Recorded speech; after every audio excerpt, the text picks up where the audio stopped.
You're watching News at Prime. Let's pick up on this now. Anti-government protests are continuing in Kenya. Pro and anti-government demonstrators clashed in the capital, Nairobi, this morning. Police using tear gas to disperse the crowds. Protesters are continuing despite President William Ruto dropping the proposed tax hikes. He reinstated several cabinet members at the same time. This was on Friday after he had dismissed them a week earlier. Now the activists are again calling for Ruto to resign. Let's speak more on this now, and we are in conversation now with Africa Uncensored Journalist Thomas Mukhwana, who joins us from Nairobi. Thomas, good evening to you, and thank you for your time. The understanding is that you were caught up in these protests yourself. Is it my correct understanding that you were actually injured? Tell us about your experiences. Yes, you put it correctly. I was injured at today's protest. I'm not sure if it's okay to say that journalism can freely get practice right now, especially in such a climate, because it's not the first time that a journalist has been injured. And my situation, my injury dwarfs when compared to another journalist who was hit in the hip with rubber bullets 3 times just a week ago, doing the same thing that I'm doing, simply just recording what's happening. So yes, I was injured, sadly, but I believe this is just the beginning of the repression that journalism is going to face in Kenya over the next few weeks if nothing is done. Thomas, that's a very important discussion that you and I can have. I don't want to focus it on just the work of journalists, but it is important that we perhaps pay a little bit of attention to it, given what has happened in the Middle East. A number of our colleagues purposefully targeted by the Israeli government, and at least that's according to reports. So many of them have died while covering the Hamas-Israeli conflict. Are you saying that journalists are purposefully being targeted by police in Kenya whilst you are doing your jobs? And are you wearing vests that are clearly marked that you are a member of the press? Yes. And the journalist that I did mention earlier, that was shot 3 times last week, had her vest on the whole time, and she was tagging along with other journalists that also had vests, and I also had a vest today. Actually, the situation was I was recording police assaulting and violently arresting 2 peaceful protesters in Nairobi, and when simply just switching on my camera and hitting record angered the policeman, it seems, and that's when I was shot with a tear gas canister at point blank range on my right foot. So yes, we are clearly marked journalists. You'll still get tear gassed. Actually, we saw a number of policemen numerous times. You know how you can release and remove a pin of a tear gas canister and just drop it in the middle of a group of journalists? Police officers would do that repeatedly to clearly mark journalists with tripods and cameras in their hand, and others even conducting interviews. And a police officer will just throw a tear gas canister in the middle of that whole group of journalists, and they would walk off like nothing happened.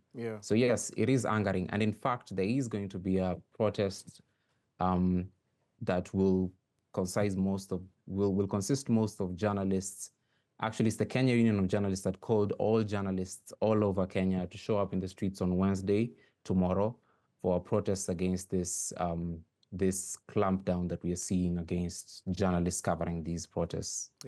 Well, it is very important for us to make noise about that, and I can tell you very, very easily that journalists in South Africa will most certainly stand in solidarity with our colleagues in Kenya. Let's talk then about the new wave of protests in Kenya. Is it an interesting or a new dynamic that you now have pro-government protesters and anti-government protesters? Because at the start of these protests, it was anti-government protesters, pro-government protesters clashing with those that are anti-government. Is that a new dynamic? It absolutely is. It absolutely is. And it's a very, very rare occasion when you see protesters that are pro-government.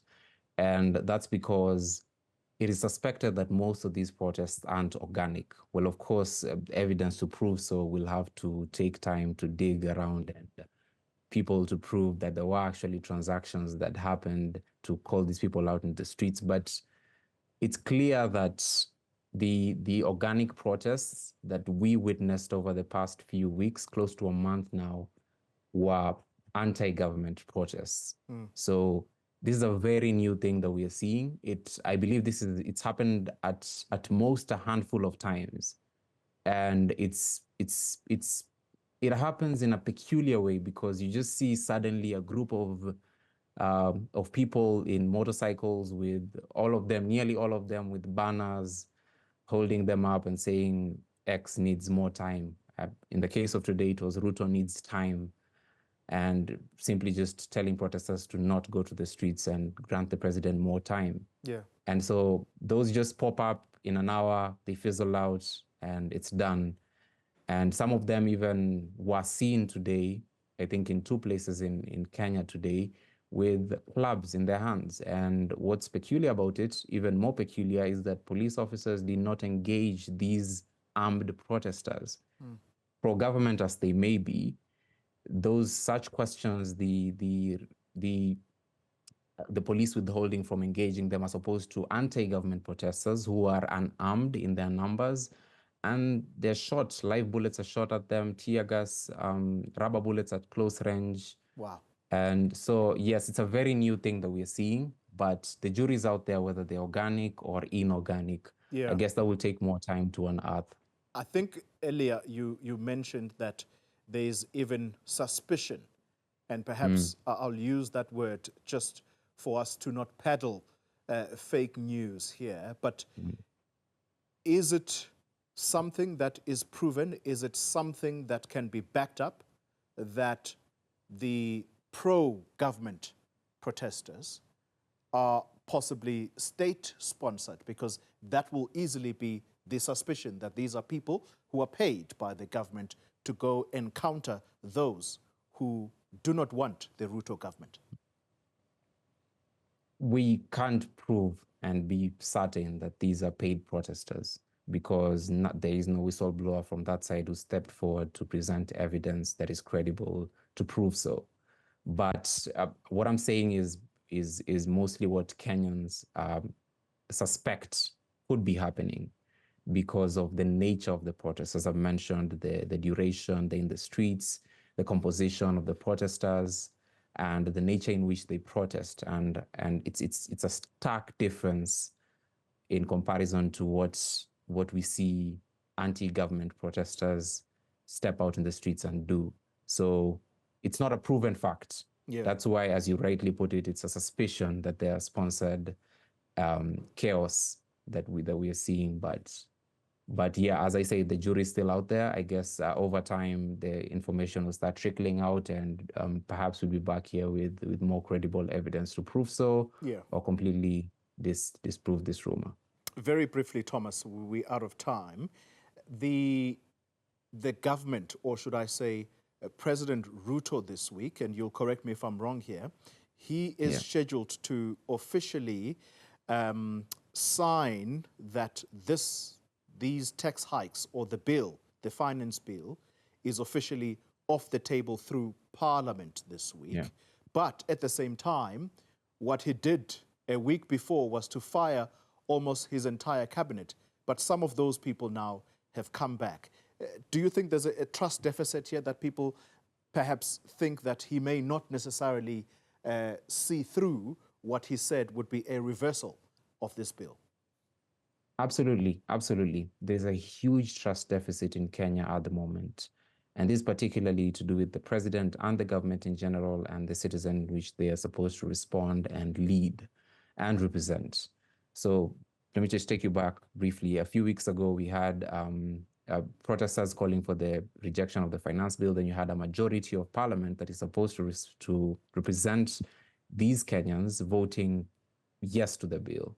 And then the president constantly refusing to drop this bill and suddenly dropping the bill, and then him yielding to the demands of the protesters to dissolve cabinet. Then, as you've put it, the same cabinet secretaries, including the interior cabinet secretary, who is accused of the 50+ murders that we've seen here in Kenya, including the one that we've had today in Kakamega. And the same person is expected to take over the same ministry that is riddled with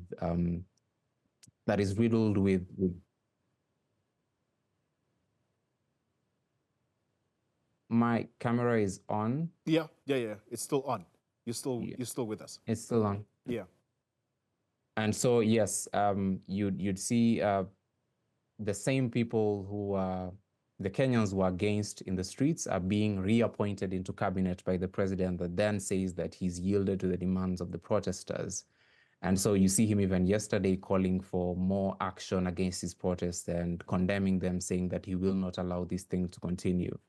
And so, yes, a pile of all these things, him saying doing X and then him doing Y, and completely writing off everything that he said he wouldn't sign to. Yeah. It's a huge trust deficit. But the parliament is supposed to resume sitting soon, in a few days, and vote on whether to completely reject this bill or keep it in its entirety or alter some sections of it. But as the president said, he withdrew it.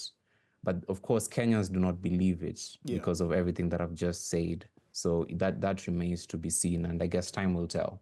And I do hope that we do not see more deaths, because I think 51 deaths, at least 51 deaths in a month, that's too much. Yeah. That's too much for Kenya to bear. Thomas Mukhwana, let me thank you very much for your time.